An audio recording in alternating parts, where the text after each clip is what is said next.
जगन्नाथपुरी में एक भक्त था भगवान का।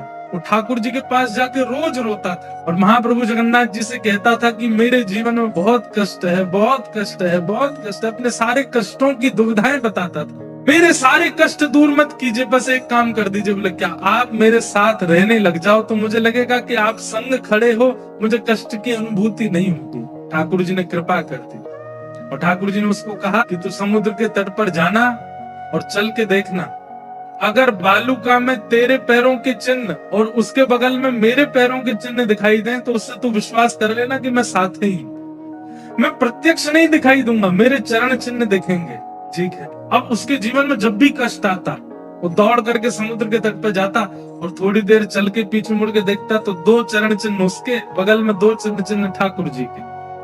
उसी से ही खुश हो जाता कि ठाकुर जी साथ। एक बार उसकी माता जी का देहावसान हो गया, उसी बालक के। और जब माँ की मृत्यु हुई तो वो सह नहीं पाया, इतना दुखी हुआ, इतना दुखी हुआ कि बोला मेरे जीवन में इससे बड़ा कष्ट कोई नहीं आया।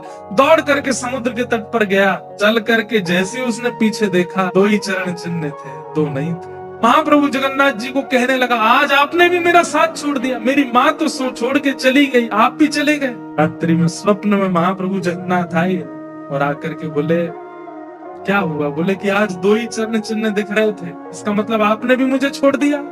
मेरी माँ छोड़ के चली गई, आप भी चले गए। ठाकुर जी बोले नहीं, जब तू चलता था तेरे चरण चिन्ह और मेरे चरण चिन्ह दिखते थे, मतलब कष्ट इतना भारी नहीं है, तू स्वयं चल सकता है।